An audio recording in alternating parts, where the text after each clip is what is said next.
The only thing that doesn't work that well is reverse. It only goes for a bit and then it stops. And I don't know why.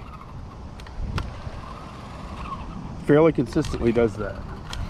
But forward works great. It goes fast.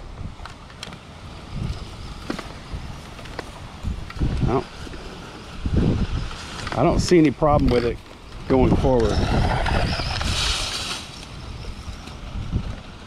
And don't worry, I'm gonna give y'all a ride in a minute. Man, this sucker is quick. They probably make them now that are way faster than this. All right, I got y'all fresh, brand new fresh battery, and I've got y'all strapped in good. Got your seatbelt on right there, so enjoy the ride.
We're going to take a look at this RC10 car. This is, I'm not sure when it was made, to be honest, probably the 90s at some point.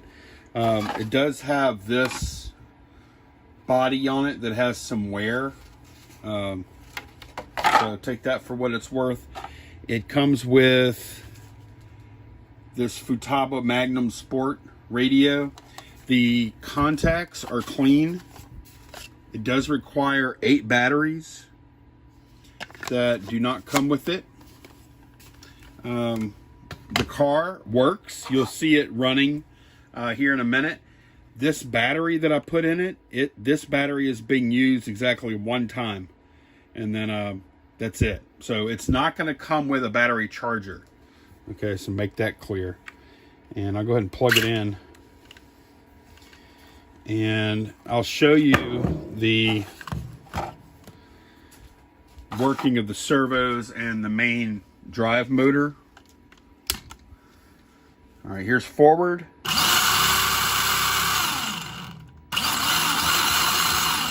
Reverse.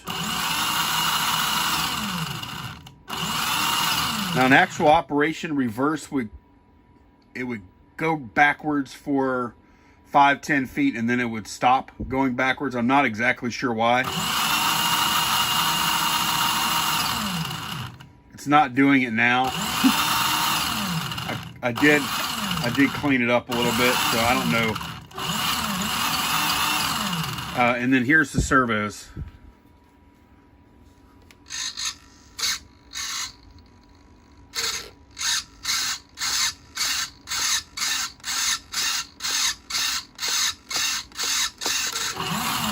So it's an older car. You may have to tinker with it a bit, clean things up a little bit. Something may fail eventually, but right now, this car is ready to run. And like I said, all you need to put with it is a charger, and you're ready to go. Here's a few shots of it actually running.